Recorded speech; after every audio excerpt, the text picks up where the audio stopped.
Welcome to the ExitEngine Podcast, where we help founders, owners, and entrepreneurs grow the value of their businesses and prepare for the exit they deserve. I'm your host, as always, Joe Stapleton, alongside with my partner in Exit and co-host, Jon Canniffe. Hey, Jon. Good morning, Joe. So every week, Jon and I break down what it really takes to build a more valuable, scalable, and sellable company, whether your exit is 1 year away or still just a dream. So today on the ExitEngine Podcast, we have this very special guest. Jon Neumann is a strategic leader who helps industrial executives unlock profit and purpose. Over his career, Jon has driven over $100 million in impact by helping companies in heavy industry transform waste, not just literally, but inefficiency, underutilization, and environmental costs into real profit without sacrificing margins or exhausting teams. With a focus on sustainable transformation and operational discipline, Jon knows how to get buy-in from stakeholders, execute change in complex environments, and deliver measurable results for both the bottom line and the planet. If you're a founder or business owner wondering how to increase value, improve efficiency, or get ready for exit while staying true to your mission, this conversation will give you both tactical tools and inspirational frameworks. Jon Neumann, welcome to the ExitEngine Podcast. Thanks for having me, Joe, and thanks for having me, Jon. Glad to be here.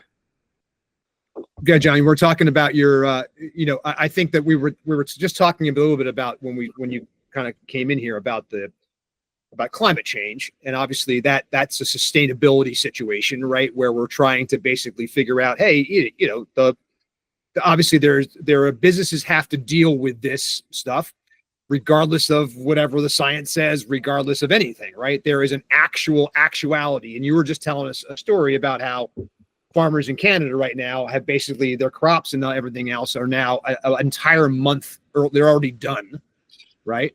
Because the drought and the weather in Canada.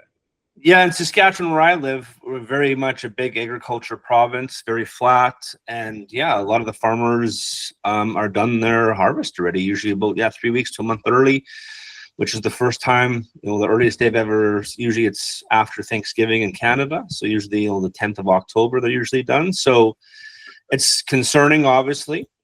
For some of them, but it's the way it's been for the last few years. Is the weather's been dynamic in the way they take their crops off. Wow. What's the impact of something like this, though, too, right? I mean, there's got to be a relatively, I think large economic impact. I don't know if there's impact. I think the big impact is the tariffs right now, because canola is a big crop here. So a lot of farmers, I think, are worried about that offset. You got to remember, most farmers are fairly small here. They are a middleman between them and the grain bins, and the grain bins are the ones that get it to the world, right? So I think the ones that are growing canola, which a lot of canola is grown here in Saskatchewan, I think a lot of them are probably white knuckling it because of the tariffs, and will potentially put them out of business for some of the small guys. The big guys can probably weather the blows a little bit better.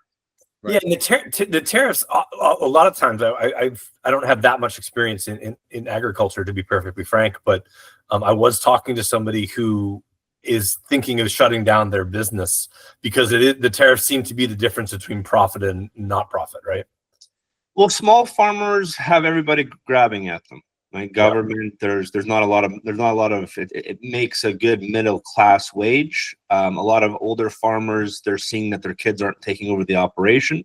So they're either renting the land out and making money that way, or they're selling it to the big guys, and the big guys are just buying more and more hectares of land because there's more, the more power, the more money, a little bit more profit you can generate. But the tariffs on the small guys are going to cripple them. It's just like it's like having a steel tariff on a small steel company right now. They're not going to. The big companies can weather the storm. The small guys make enough to kind of keep their lights on and live a middle class life, and they're finding that a lot of the younger generations don't want a part of it because of the work-life balance, and just there's not a lot of big trade-offs for it. Yeah. It's a really, really interesting point. And I think here on the ExitEngine Podcast, obviously that's important to us because what we talk about obviously is your value and saleability and your ability to be able to actually sell the company. And then of course there are times when there's writing on the wall, right? There are moments in every owner's life where they see where these transitions potentially occur, where these are these kind of transformation points, right? The ability inflection points, people where they start to decide, what am I going to do and how am I going to do this, and who am I going to leave my company to, and right, and all that stuff. when you talk about what we haven't talked a ton about on the ExitEngine podcast so far, which is why we're so grateful, Jon, that you're here today, Jon Neumann, is because you come from industry, right? You really come from the steel world, right? And you're focused now on helping people with the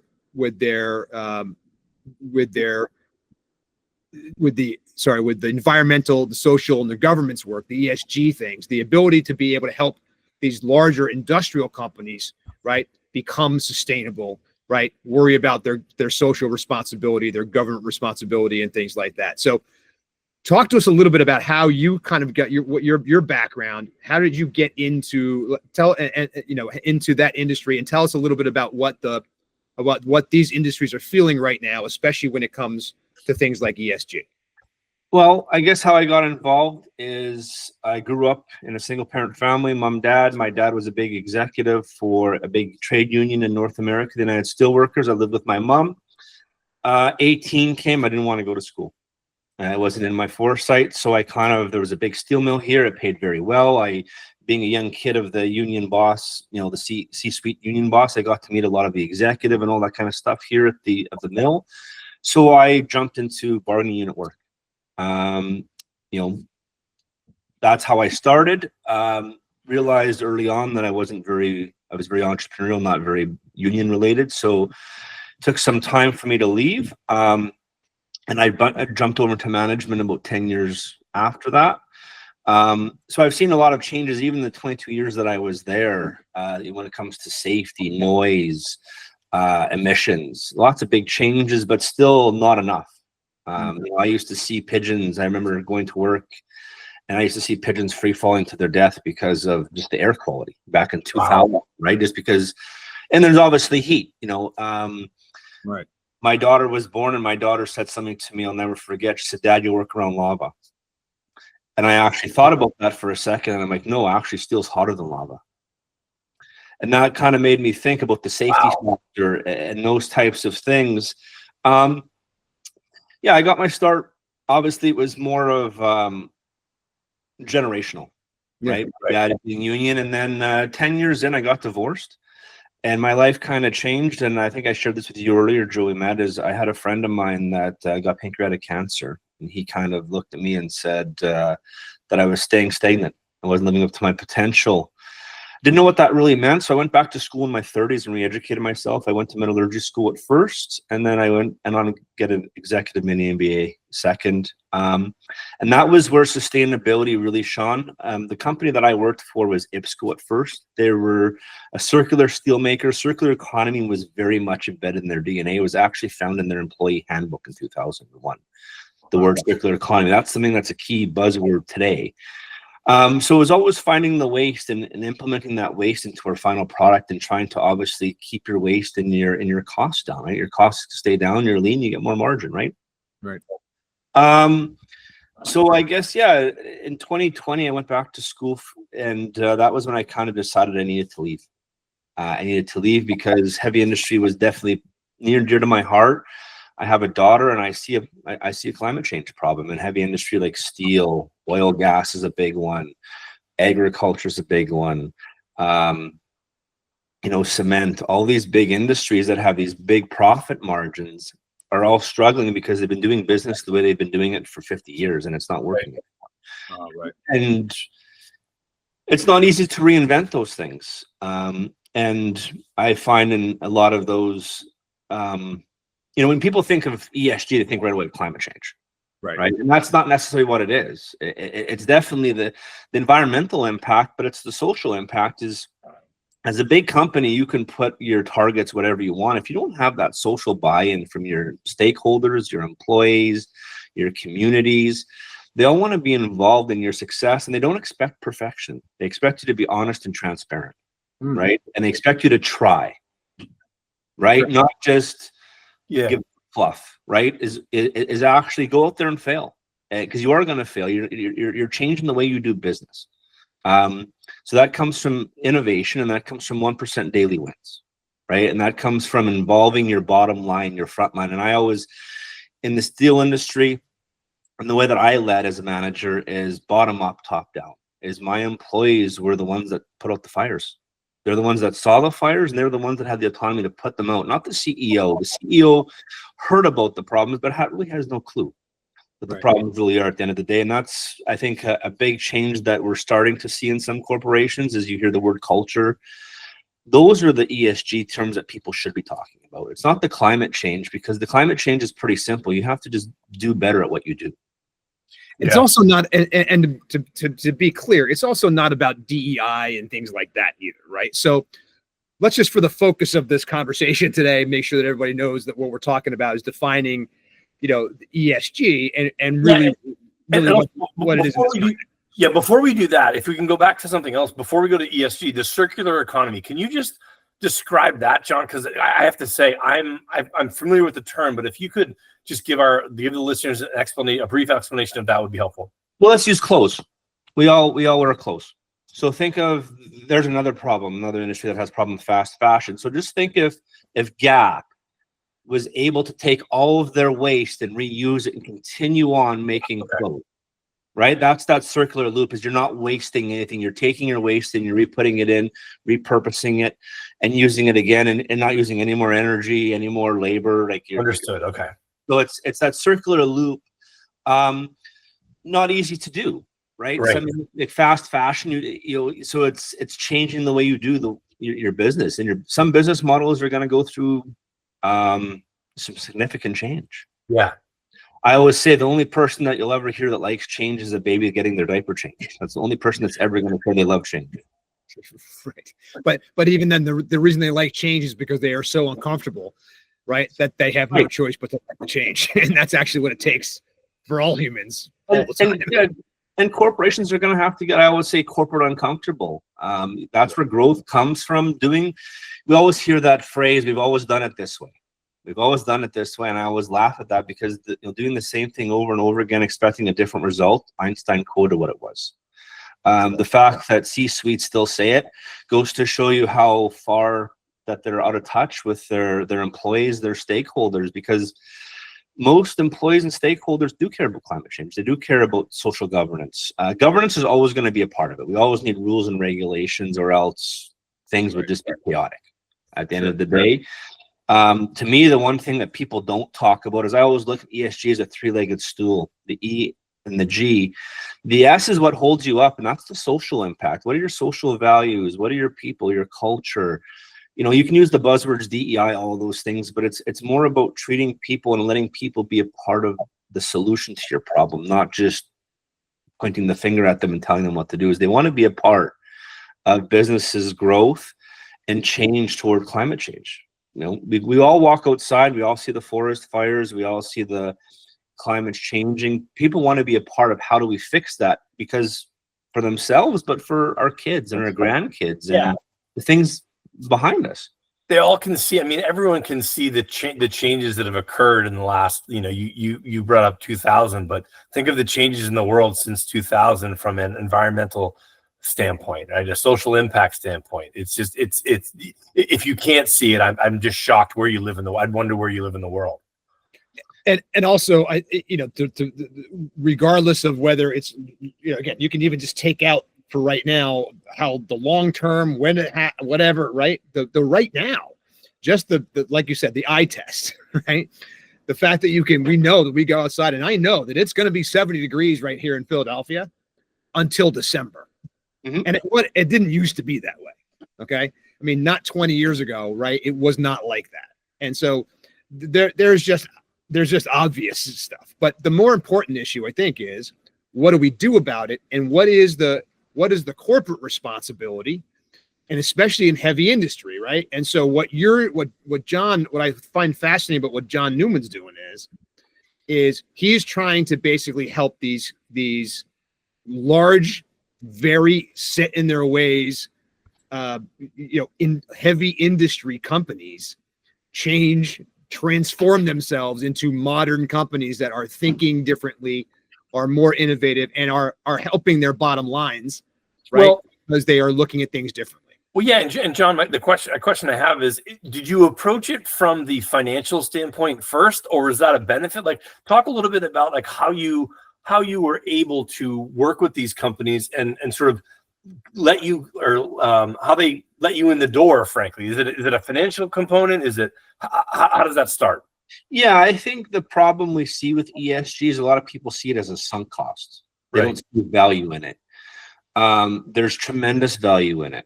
If you get lean, you're going to generate more green, and you're also going to have a green footprint, right? As you're using less waste, so your margins are going to go up. The social buy-in, I think, is the key. You look at the employee turnover. Most employees don't want to go in. This is where I said the S part being that middle leg.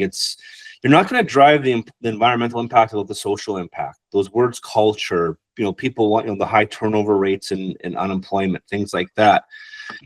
Those are the value drivers. Is stakeholders, generations, Gen Z, Gen Y, right, Gen X. All the younger generations are very much looking at. I just met with a girl actually in Australia who's a recruiter, and she said the first question that's asked in Australia is, what's their ESG stats? That's the first, not salary. What's their ESG stats? Wow. Oh, that's what the candidates ask. And a lot of employers are seeing the pain is right now in a lot of big corporations, talent is one of the biggest costs, and you pay for it. And if you lose it, it's even detrimental. And a lot of, you look at me, I spent 22 years of my career. That doesn't happen anymore. You're basically, corporations are renting employees for 4 or 5 years if they're lucky. Employees in my age, younger demographics are looking at, what's your social stance? What's your environmental stance? What are you trying to do? Are you just playing the status quo? Or are you actually trying to change? And people want to be a part of that. So it's showing companies there's huge benefit. There's benefit in doing business differently, innovating and growing. Now, innovation and growth is not easy. Apple, you remember Apple and the Mac. I like to use Apple as an example. Apple made computers, right? They weren't a cell phone maker, and they weren't the first one to make a cell phone. They innovated.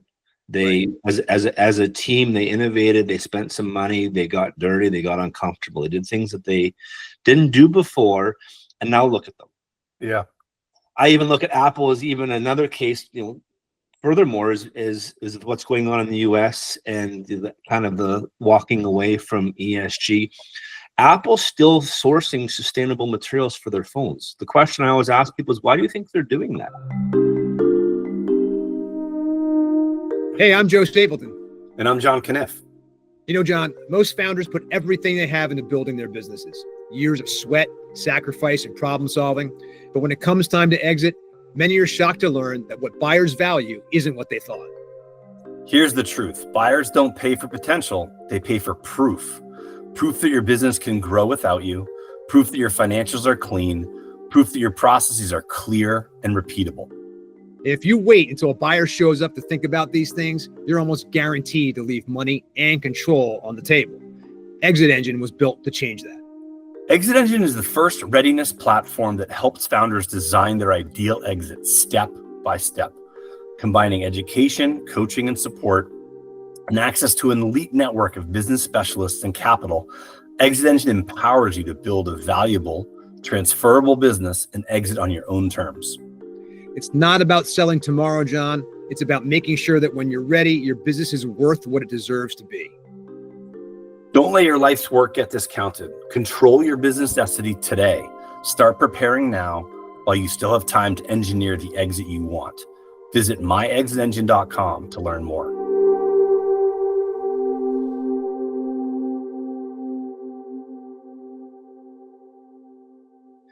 Who buys their cell phones? It's the younger generations that are buying their cell phones, so they know if they don't have those sustainable materials, those younger kids are going to go elsewhere, whether it's Samsung or whether it's someone else, that because that's what people want, and that's the social value. Is there's value in the environmental in changing your ways, but it's your brand value that's really going to take off. And that's where, like Joe said, they're stuck in their ways. A lot of people don't think about brand value anymore. They think about shareholder return. Right. And that's the wrong way. That's an archaic way of thinking of things in today's market. And we see a lot of C-suites that are up in age, and they're holding on for dear life to keep their keep their jobs, and they're not willing to change, and it's really just hurting them. It's hurting them too. And here's why, because the reality is that if they're actually able to make this right, to actually make this change and start this and be able to actually push it, it wouldn't take that long, right? But the reality is that what I'm saying is that they would be raising their value, okay, and right, whether it was a private company or a public company, either way, okay, that it's raising their value, and eventually, and therefore their saleability at whatever point, okay, whether they're, again, public companies, we're talking about, we tend to focus on private companies, but the notion is the same, right? 100%. Here's an example, I guess. Let's say there was massive layoffs in the tech industry as we've come. Let's say, let's use Mark Zuckerberg as an example, prime example. Let's say Mark Zuckerberg was willing to take a 40% wage decrease to keep employees and not lay off. Mm-hmm. What would that mean, do you think, for the future of his company? Right. Seemed like it'd be a huge investment. It would be obviously something for him. Does he need the money? No. Right. Probably not. But it's changing the way you do things and not, taking greed out of it and giving. And that, to me, is what leadership is about. Mm-hmm. And it's still something that society, it comes with change. It's not something that, there's companies that are doing it, Joe. Yeah. We don't hear about them because they're not worth $3 trillion. Well, the guy who took a huge pay cut, I think it's Gravity Payments or something. He took a pay cut to ensure that all his employees would make like 40 grand or something. And like, look, he got a ton. I'd never heard of Gravity Payments before. I don't know if it's Gravity Payments, but I never heard him before. It's like, wow, he's going to do this. And he took a crazy pay cut. It's like, he got all sorts of flowers and all sorts of laudits in the news. It's not only just press too. I mean, the reality is that we talked to Judy Schramm a couple of weeks ago, who's a kind of an expert in the CEO, in personal branding space. And her thing is saying, look, when you do this stuff, people want to work for you. Yeah. Right? People want to come work there. Right. It's not just about getting an article or the press or whatever. It really is a way to be able to now get the best possible talent, which also is a way of growing the value of your business. Right. So, I feel like, especially in heavy industry, because I think, again, there are so many moving parts and so many ways of looking at profit and, and operations and the ability to be able to, there's so many areas where you can improve and where you can kind of turn screws, right? That it feels like it's a cop-out, right? To not want to look deeper into this ESG stuff to make sure that you are maximizing the value and, and even the profitability of the company. I think heavy industry, we've all heard of the triple bottom line, the 3 Ps: people, planet, profit. I think in a lot of those heavy industries, they've always looked at a triple bottom line just from a different lens. They've put profit first, right, maybe planet second, and people third. And it goes back to the word change. Is people want to be a part. They want to have, your values need to be aligned from the CEO down to your customer. Right? They have to believe in your product. They have to believe in what you're selling and what you're doing. And that social brand value is very much instrumental in the next 10, 20 years and how companies are going to be successful. A lot of these old companies that aren't willing to change are going to get left out to dust. I always like to use, think of the internet and AI right now. Look at the people that don't use the internet that we look at and we're like, how do you not use the internet? Now just think of the change that's going to happen with AI. Is a lot of these companies, they make some profit, but they're going to be left behind because they're not willing to change and they're holding on to these old archaic ways. They definitely make some cash for their shareholders, but investors are even looking at companies today and they're not giving money unless you have a green plan. You have a sustainability initiative. Because it's like we say in our business, we're working with, not exclusively, but we're working with founders and entrepreneurs who want to sell their business. And we always preach that, hey, good exit planning is just good business planning. And I think it sounds analogous to what you're saying in the sense of, look, like to have an ESG plan is just good business planning, just like to have a good exit plan is just good business planning, right? To consider ESG in your plans is like table stakes at this point. And if you're not doing it, you'll get questions from investors about, hey, are you thinking about the long term here? Yeah, and ESG, I think the big thing to that point, John, is ESG plans right now. A lot of people think of the ESG frameworks, and the ESG frameworks are tied to accounting standards. They're a glossy slide deck. They're like almost, I always tell people, they're like a university thesis paper. You write the thesis paper, now you got to go live it. So these frameworks are just the tip of the iceberg. These are just saying, this is what I want to do. Now you have to go put that into theory and figure out trial and error and innovate, continuous improvement, and do those things. You know, if you're going to say, I'm going to get 30% reduction in emissions, well, putting it on paper is just putting it on paper. You actually have to go do it. Well, yeah, because and they have to put it in their goals, right? To your point about these frameworks, it's if you don't assign someone or put a project behind it, then it is just sort of lip service. But if you give someone a task, Joe, you're responsible for lowering the emissions by 15% by the end of 2026. Miraculously, he will start a project because if his compensation and all those things are tied to that goal, it's amazing how those things sort of just happen. Yeah, it's accountability, and I think the biggest thing is transparency, and really, you know, people realize that you may say 30%, you may get to 26 or 25, and that's okay. It's showing that you're actually doing something versus giving that lip service, and that's what I think a lot of companies are still in that mode of more of a lip service ESG score for investor, you know, for investor capital for their project. Right. I always oil gas. You know, Saskatchewan, Canada, big oil gas producer, right? People say to me, you must be against oil and gas. I said, no, you have to look at the reality. My coffee cup, my microphone, all these things are made from oil and gas. You can't just get rid of them. You have to ease your dependence on them until you find something else and clean up how you're making oil and gas right now and how you're drilling for it the best you can until new innovation is there. You can't just, everyone looks at this as an instant gratification thing, as well, tomorrow. You're not going to have these things tomorrow. You know, it's going to take maybe a decade, maybe 2 decades for some of these innovations to come up. Like, there's a steel company in the US talking about nuclear fusion and creating energy from nuclear fusion. Still, you know, you look at Tesla making robots. All of these things have taken time. Even AI, you know, I'm only 44. I never would have guessed that 2020 we would have been talking about AI. But innovation has got there. In 1990, people would have thought, you know, we're talking about the Jetsons. Yeah. So some of us are disappointed that it's not more like the Jetsons yet. Yeah, and we're only getting started, and that's, change takes time, and I think that's the big thing is people want instant gratification with that change, and it's all or nothing, and it can't be all or nothing. There has to be an ease and a grace period, and it's called energy transition for a reason. It's not just shut off the oil and gas light and turn on a different light. We don't have nothing in place. Right. Yeah.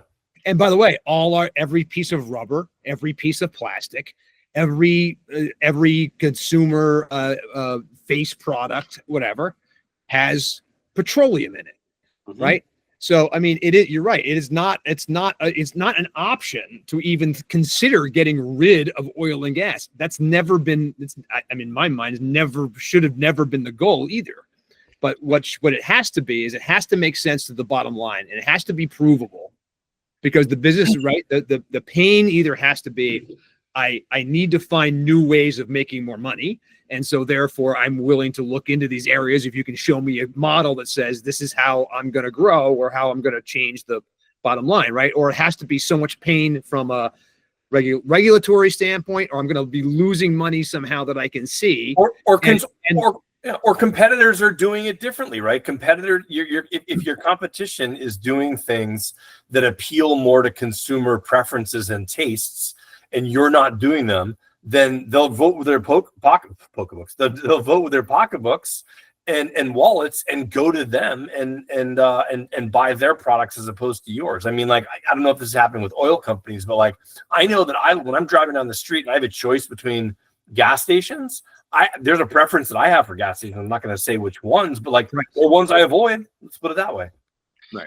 You mentioned Gravity earlier, that CEO. Just think about how many people started buying his products or their products, whatever they make, after that announcement. That probably boosted their ROI intensively, because here's a leader thinking outside the box and trying to change for the better. And recruiting, right? To your point about like people will gravitate to working for those companies, and stay, and really stay, and they won't just clock in and clock out. And they won't just clock in and clock out. They're going to give you 123% because they know they're cared about, because they know their leadership when push comes to shove and the earnings per share aren't there, is they know that their leaders have back. Yeah, and look, I mean, again, you can say a lot about Elon Musk, and you might not like his political preferences, but like, man, the dude can build companies, right? He's building rocket companies. He's building a boring company. He created effectively an industry with Tesla, or really dominates the one in the US. It's just sort of an amazing transformation that this is where we are with. We didn't get flying cars, we got electric cars. I was hoping for a flying car just like Joe was, but hey, we get Teslas everywhere. So what can you do? Right. Did you hear my impression? I have to do it for everybody.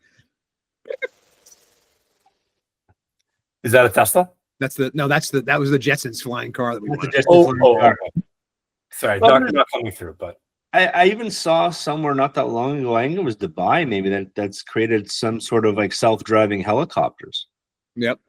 Yeah. They've got all kinds of drone things and like manned drones now and stuff like that. Yeah, I mean the battery packs, the battery power is getting better. Everything's getting lighter. You're seeing they've got full bore self-flying like jet planes now. I mean everything is like it's incredible. But I think again, it's from an innovation standpoint, right? There's always going to be innovation, and the way that. But to your point, a lot of these older, more staid kind of industrials, right? They want the next thing. They're always looking. I'm sure that they are always looking for the next thing, the next way to innovate. Are they looking in the right places? No, I think they want the quick fixes. Yeah, they want the duct tape answers, and they don't want to get uncomfortable, right? Because they're very much tied to that EPS. That seems to drive the way they think. And I think the problem in a lot of those heavy industry, you have a lot of IQ, not a lot of EQ in leadership, and that's a huge disadvantage for them. Is I always say, whenever I network with people, they'll talk about we have a good culture, and I always ask this question. I'm like, when you're in a meeting, your board meeting for the month, and your CEO has this idea and it's dumb. You're sitting there in your mind, like, this is a terrible idea. This is not going to work. Can you put your hand up and say, I don't think this is a good idea, and this is why? And they all stop. They hesitate. They never really give an answer because the answer is obviously no. And that's, I think, the problem in a lot of corporations is, we have a lot of people that just give answers, and it's okay not to know. I think Ray Dalio says it best: 1 + 1 = 3.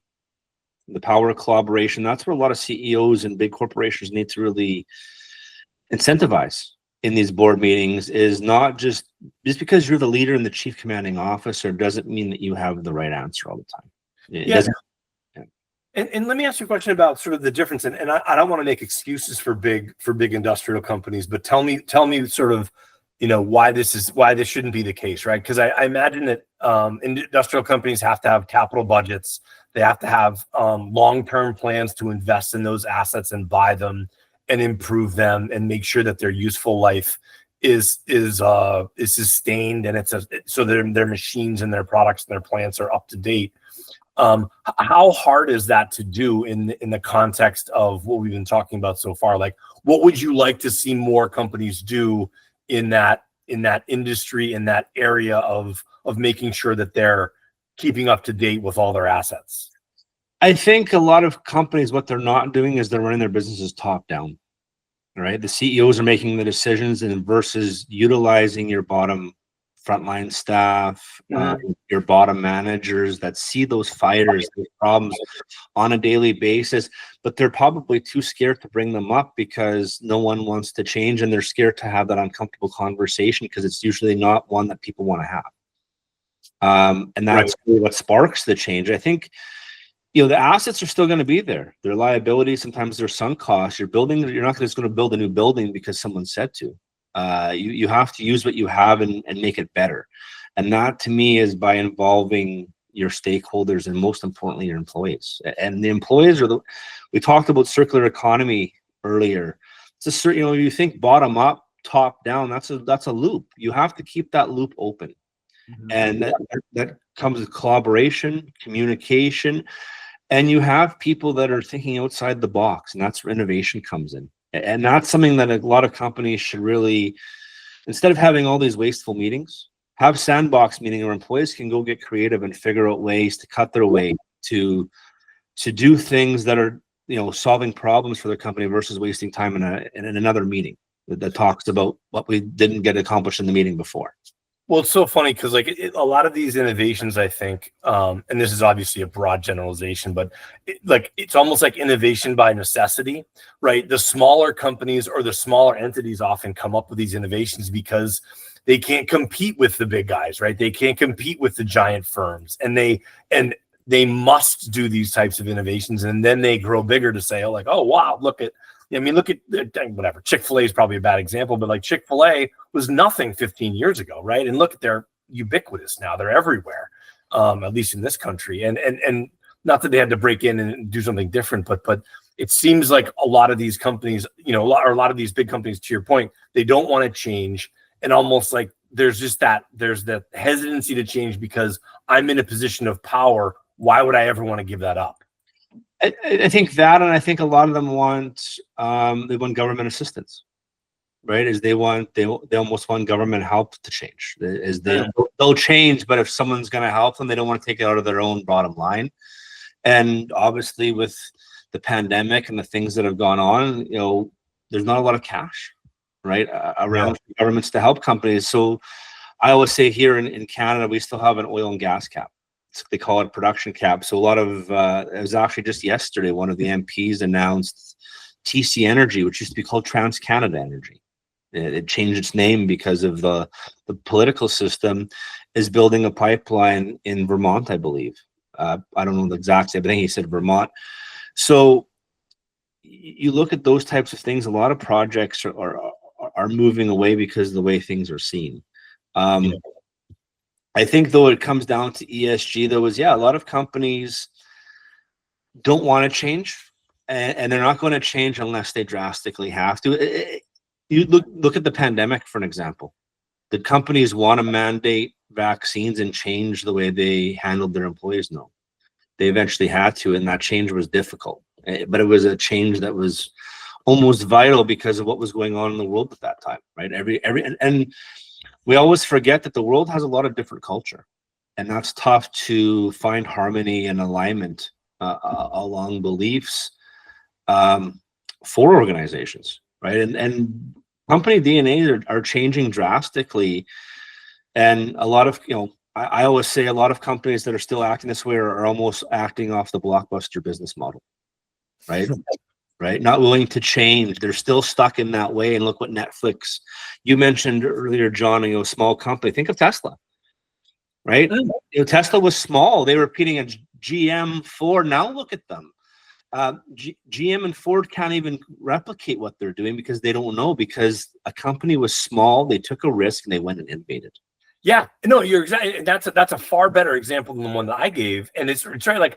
It's amazing to me that companies like Ford and GM, frankly, allowed, and I'm putting allowed in quotes here, Tesla to get big. It's like you saw what they were doing.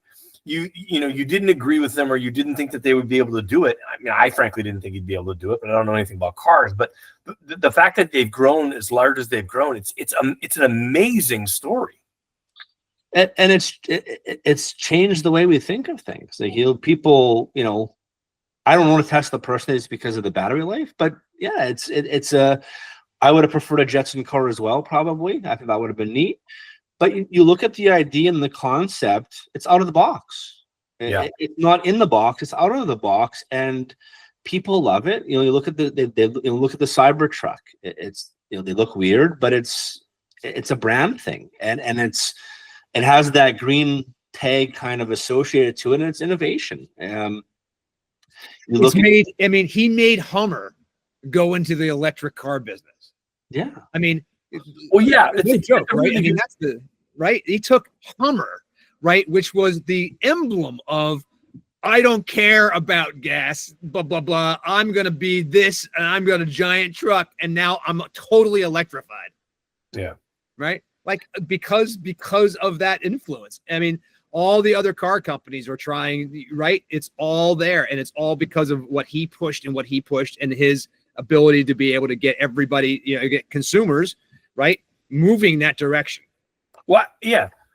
Sorry, I just want and talk about generations, like generational differences. Like I have teenagers now, and they are not that they're obsessed with cars. One of my daughters is actually fairly obsessed with cars, and she's always looking at like, oh, is that an electric car? Is that a new Tesla? Is that this? Is that that? It's amazing, so that they know that obviously that I still have a gas car, and like, oh well, they have a Tesla. They don't need to get gas. It's like, oh, they don't care about the price of gas. I'm like, well. And they don't worry about other things like the price of electricity. So it's like it's funny, but younger generations are way more tuned into that stuff than I ever was. And I'm glad you brought that up, because let's talk about the balance of power. We have a lot of baby boomers that are still in these C-suite executives that have all the money. Right, the world wealth is very much tied to baby boomers. Where's that money going?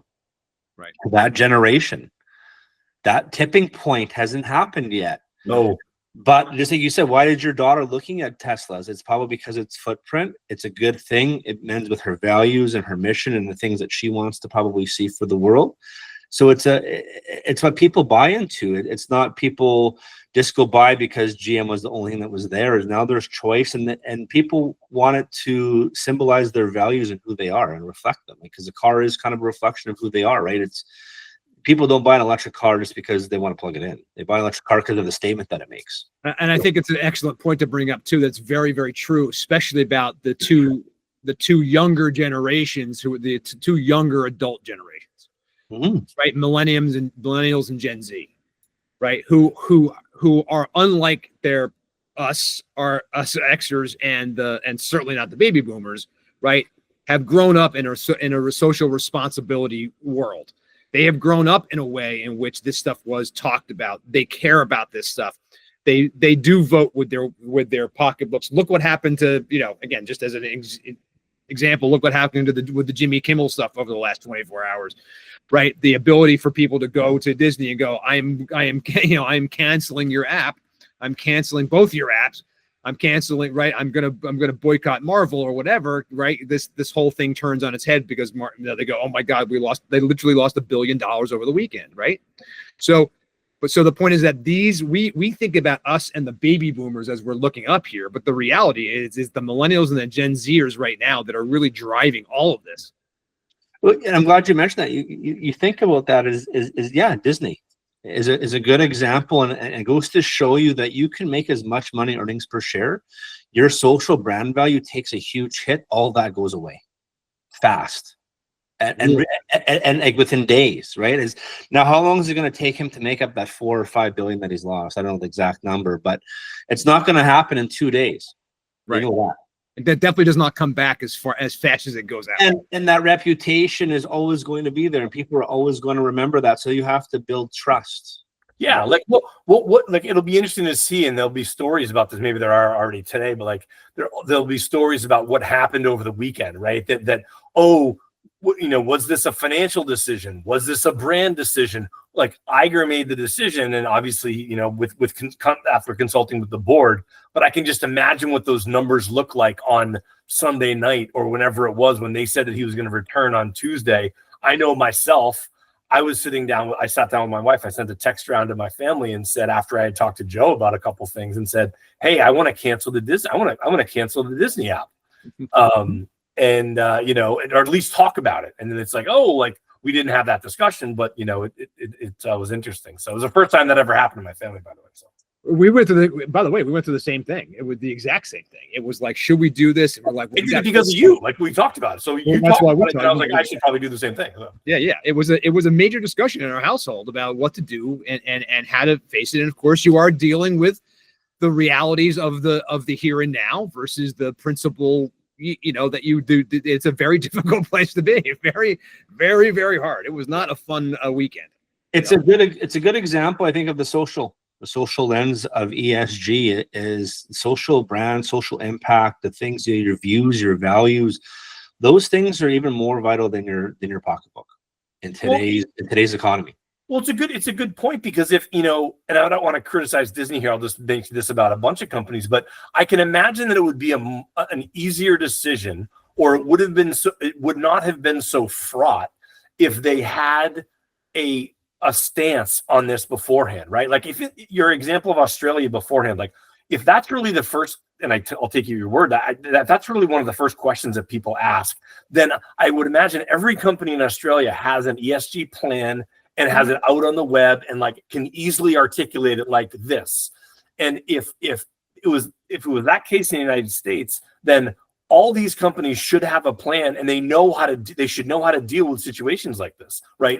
The decision goes, or the talk goes to the chief sustainability officer or whatever happens to be like, well, we're weighing these two things, and we're committed to this, so we have to go this way. And it probably would have cut out all of the whole weekend baloney that happened at Disney if they had that plan, right? Yeah, I'm going to circle around to let's look at the astronomer case. Yes. And the astronomer case was a good one.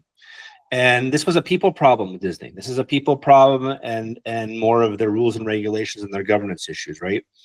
People on astronomer, the case, you remember everyone was posting on LinkedIn, Twitter, you name all the social media channels, people were trying to go viral. But one people were not talking about wasn't about the fact of what he did and what she did. That happens every day, right? People go out on their wives and there's adultery, things like that. It's that those types of behaviors existed in a company that, and they were tolerated because you think that no one knew this was going on internally. Of course they did. And right. It was allowed. And it goes to show you that sometimes, it's a little bit different than the Kimmel thing, but at the same time, it's the internal culture. And it's the thing. Stephen Bartlett is an entrepreneur from UK, and he posted on LinkedIn not that long ago, but 95% of companies do not understand the word culture. And I think he's actually being generous. Yeah, saying that. Probably right. Yeah, he's probably right. And that's a scary thing, because as we were just talking about, that's not just a buzzword. A lot of young generations want to feel belong. They want to have those behaviors. If you have a toxic employee, get rid of them. Yeah. Right now you have trade unions, and you have all these things that kind of protect that kind of stuff, and it makes it hard and difficult, and there's a lot of red tape behind it. But society is changing, and it's changing fast, and companies need to adapt to it. And having those archaic models of what stance do we take? Well, how do you not know? Like freedom of speech, someone has a right to say what they want, whether you agree with it or not, right? Everyone has their individual opinion. We don't, me and my wife, for example, we have individual opinions. Do I have to love what she thinks? No. But do I love her? Yes. Yeah. But she's entitled to think what she thinks. And that's, I think, goes back to the 1970 archaic business. The blockbuster business model still exists in a lot of big corporations, and obviously Disney is one of them. Well, yeah, you can find speech despicable and horrible and completely and totally inappropriate, but you know what? People have the right to say it, right? Turn it off and walk away and do something else. You have control over yourself. Turn the knob, as someone said over the weekend. It's like there's two knobs on your radio. Back in the day when there's knobs on radios, you can turn it up, you can turn it down, or you can change the channel. Like, you don't like the way the Disney act? Cancel the app. It's funny because I was listening on the radio the other day, and it was something about Dana White from the UFC was at a press conference, and someone had asked him about the Kirk situation and their thoughts. And he said, I don't like you just because of if you have some bad thoughts, I can choose not to like you, but I'm going to like you regardless of your views, not just associate your views to who you are as a person. Is how you stand outside of your views is what I judge you on. It's not necessarily what you say, it's how you act. And that's a thing that, big corporations are in the limelight. We have social media. Everybody has a camera. Everybody has, it's real time now. Everything is in real time, and you have to be very careful of what you do and how you tread. And the younger generations are very much keen on that. And like I said, once you hurt your social brand, it's a tough, you look at astronomer, right? Like their social brand. Yeah, a lot of people didn't know who they were. But they have to regain that trust back. That's not easy, right? I love to see what's going on now. We don't hear about them now because the two culprits are gone. But I love to hear how their business model is looking, because I'm sure it's probably not great. I'm sure there's a steep hill for them to climb because of that social dialogue that was missed. And Disney, unfortunately, it's a huge family business, right? We all love their theme parks and the things that they've done, and this one little thing could set them back years. Yeah. I mean, it's a lot of value to lose all at once. There's no question about it. And again, what we try to focus on this show too is that we're talking about your overall value and saleability as a mid-market company, right? So let's just try to bring all this back, right, to a level of, because again, public companies, there's all this stuff, but let's talk a little bit and focus this back to the culture discussion, but as it relates to kind of mid-market private companies, because I think that it's an important, definitely worth kind of bringing up again, which is to say that your culture as a mid-market company is even more important than your culture as a Fortune 500. Right? 123%. Culture is not just a buzzword; it's more important than cash. Right. It really is. If you want to talk about 2 C's, culture is very much important of cash. That people component is so vital in today's organizations. What you'll tolerate, what you'll accept, the behaviors that go on, those safe spaces, where people thrive and they feel that they belong and they have an input into what you're doing. Because you're going to have it's like someone described culture to me. You're going to have a culture at your company no matter what. You can either define it or you can have someone define it for you. And which do you want, right? Which one do you prefer? Yeah, that's a great point. It's a thing that's changing, and a lot of people don't have the grasp of it. And a lot of companies, I think, unfortunately, still check the box, right? It's a checkboxing activity for a lot of companies, and they don't want to let go of some of that power, potentially in the big C-suite kind of, or even the nonprofit. That top-down hierarchy is, I think, necessarily the problem. Is you have that point of that one person at the top has all the power, but all of the things at the bottom. Right, and that's to me where I think bottom up is having your employees be there. Obviously, as a CEO, what's your job really? Your job is to hire great people and capital allocation and implement the strategy for the shareholders, nonprofit or for profit, however you want to look at it. It's not to have all of the right answers. You're one human being. You can't have all of the right answers. You're going to make mistakes. But that's a change. Sorry, Joe, go ahead. I was going to say, and as you get down the road here, we talk about you start looking at at a fact is, can I sell this business one day and exit it, right? Your ability to be able to step back from that stuff, we talk about it all the time, right? Is probably the most critical piece, right? And so you being the point of the spear and the whole thing and involved in every decision and doing all that, right? And this kind of top down situation is not going to fly when you've got when you've got a buyer sitting there going, no, what we want to do is buy this repeatable process that you made without you. Or when they interview people, right? When they interview, when the private equity firm interviews the manager, the CEO, or other people, they don't want people giving answers like, oh, I got to ask Joe about that. Oh, I got to ask Joe about that, right? They want to know that they are the ones that are making decisions knowing the knowledge. Sorry, I interrupted you, John. No, it's a great point, because I think you do a lot with founders. How many times do you see the founders obviously usually become the CEO, and how many times do you see they're the wrong person in the wrong seat? It happens a lot. A lot, right? Because you have the idea doesn't make it that you're the person that should be in that seat, and it takes a great leader just to check his ego or her ego at the door and say, hey, you know what? This is what's best for the company. Is maybe my strong suit is being the chief people officer. I'm a people person. I'm not a chief executive officer, and stepping down in terms of those things. And it's a problem that is growing. It's not getting any less.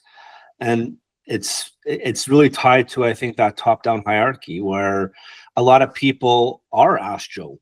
I don't know, because Joe's making all the decisions and they don't want to upset Joe and what they say, and when they're sitting in their boardroom meeting, they can't speak up because Joe might not like them or might penalize them for something they did say behind closed doors. And that's, once again, it goes back to the social lens of ESG. Is The E is something we can all see, the environmental impact. The social is no one really wants to talk about. It's the stuff that's in HR. It's those paradoxes, those deep secrets in HR and the way companies, culture and all those, if you were to actually have an open conversation with most companies in this world and where transparency was welcomed and they wouldn't get any repercussions for it, what do you think people would say about their bosses? Do you think there'd be good feedback or pretty terrible feedback? Well, what they say is that people don't leave companies, right? When they leave jobs, they leave bosses. Yeah. But the culture, the value of the company, right, is so directly tied to the way that this cultural aspect of it, right? Because again, it's going to be a matter of, it's not just about, look, if you're going to have a bad culture, boy, you better be profitable, man. Okay. I mean, if you have any hope of being able to do anything with this company, okay, and your culture is terrible, right, you better make a S ton of money. All right. Because the only way that you're going to get picked up, the only way you have anything to be able to do with this is by being like this, right, is that angle, right? Because you're going to miss out on the value of the culture. You're going to miss out. And I'm talking about the monetary value, okay, of the culture you have. It has a monetary value. It's an asset. Your people, and the way that you build your company in terms of its culture, that culture, it can be a liability or it can be an asset. You choose. Yeah. Because look what happens in the stock market, right? When there's a scandal and there's something that happens and that's in the news and the company's public, it gets hammered, right? It gets hammered. And that's how you know that culture is important to every company is when something happens in the market and it's bad and the stock goes down by 9%. And I can't think of an example here, but like you can look at, CFO does this or CEO leaves or something happens. Yeah. So. You're right. And people are the greatest asset that a company has. They're what drive your profit, and you treat them well. You give them a place to speak up where they're belonging, they're included. The profit will always come. It's just, like I said, it's a different way of thinking for a lot of corporations.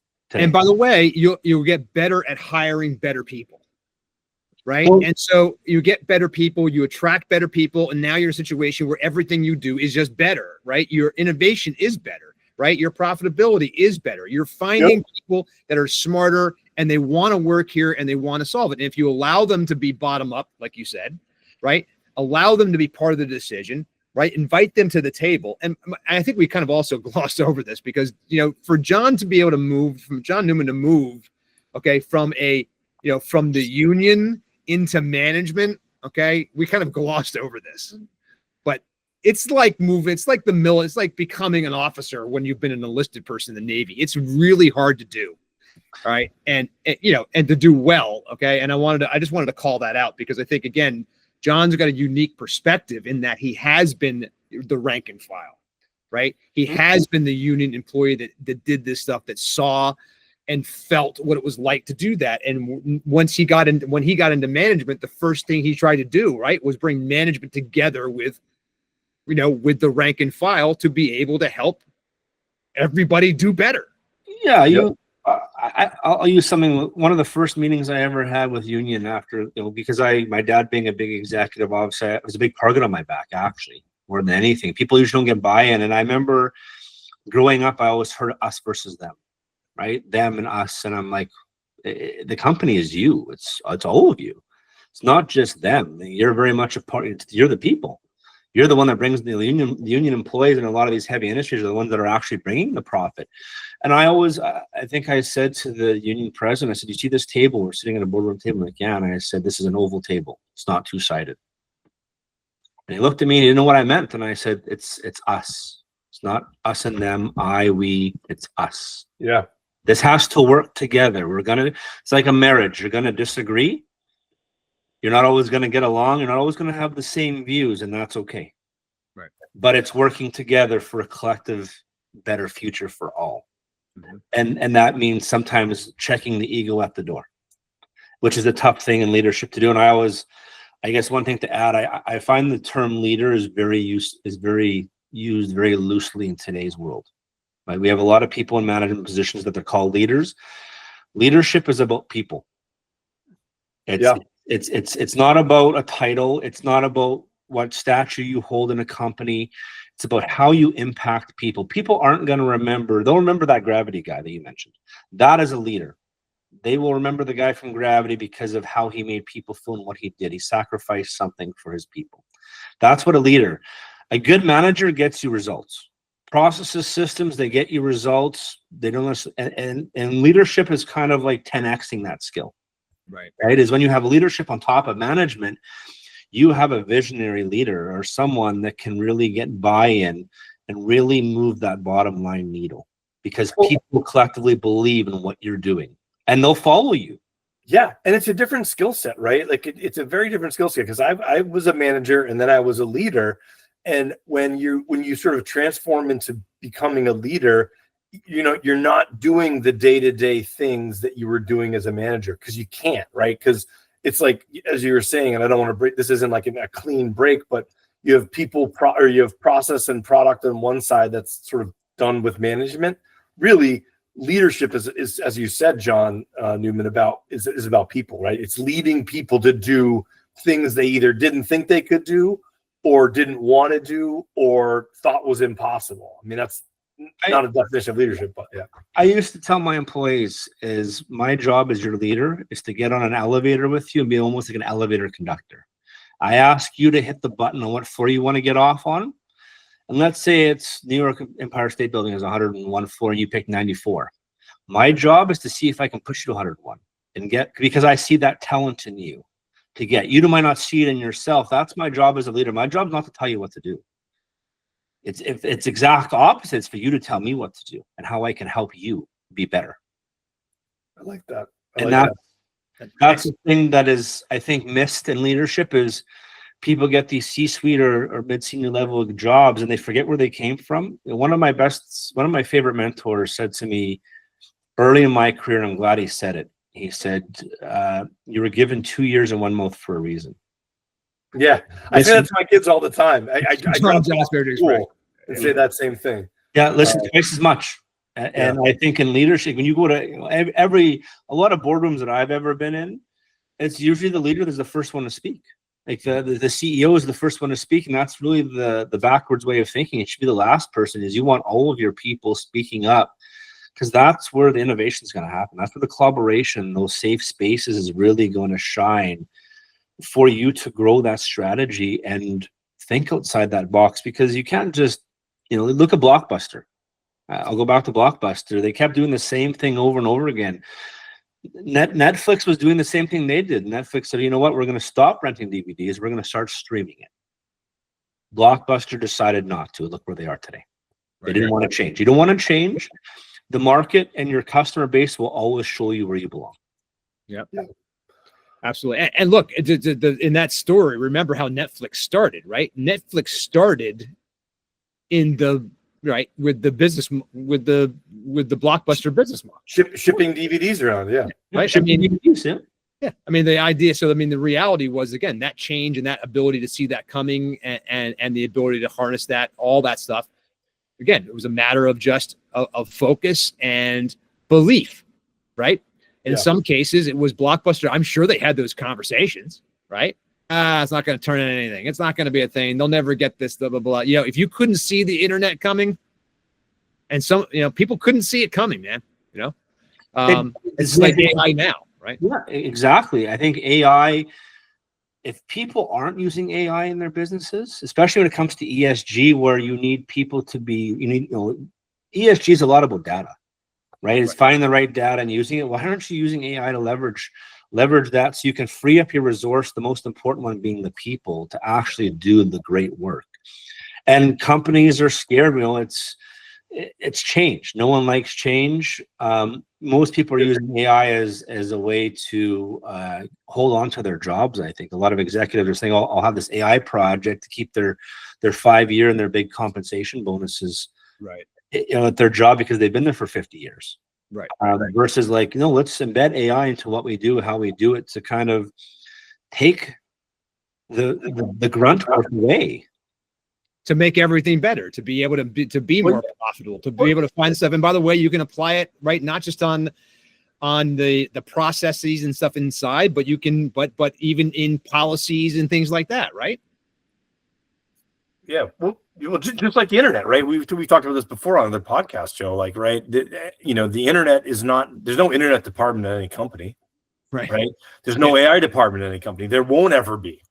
Right. Maybe Anthropic, I should say, but like every company, every entity, every person in the organization will use the internet, and the same people will use AI in their own job to make themselves more valuable, more profitable, more efficient, whatever it happens to be, because AI can do all of those things depending on what you need it to do. So that's right. Yeah, we're given tools and processes, and AI is just another tool. It still has to have that human lens through it, and how you use it is how you determine the results from it, right? Is if you're just going to let it do your work for you, okay, that's probably not a good idea. But if you're going to let it help you be more productive and free up your time to do the bigger thinking tasks and the more important tasks, and use your brain for some of those harder, how do we curb our emissions by 50%? How do we improve our culture? Those are big ticket items. Those are things that don't just fix themselves overnight. They take, I always tell people the word change management exists for that exact reason, is you allow a bad culture, like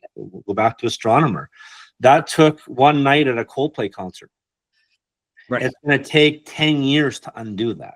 Right. Yeah, it's true. Yeah, it's true. Well, Jon, really fascinating conversation, all about ESG and about culture and about change. And I think that these are things that are all of those things together, right? Individually or together, are ways in which that founders can grow their value and saleability, right? It's understanding that it's not just about your profit, it's not just about your top line revenue, but it's about all these things, and that the impact that you're making in terms of the environment, your social, and your governance, all those areas in terms of employees, the way that it helps you recruit and retain employees, right? It grows value in ways in which you may not yet understand. So this is why you need to talk to somebody like Jon Neumann. Jon, let our listeners know where they can get in, and where they can reach you if they want to have a conversation with you. The best place is LinkedIn. Just my name. LinkedIn is probably the best place, or look up my company profile, JT23 Impact Labs. Excellent. Great. And we will have all that stuff in the show notes. Jon Neumann, thank you so much for being here today. We really appreciate it. This is, again, guys, when we think about our value and saleability, it is not just about our profit, right? It is not just about our top line revenue. Everything that goes into your business potentially has an impact on it. And it can have a positive impact, or it can have a negative impact when it comes to selling it one day, right? We're going to try to focus this show focuses on all the positive ways you can do it. And the thing that we learned today was that your ESG and your culture, right, all have an impact, Jon, right? There's a famous saying that a lot of people talk about, is if you build the people will always build your business. Excellent. I like it. Very well said. I like that. That's exactly what it is. We talk about this all the time. Jon Neumann, thanks so much for being on the ExitEngine Podcast. We really appreciate it. Appreciate it, guys. Thank you. Thank you.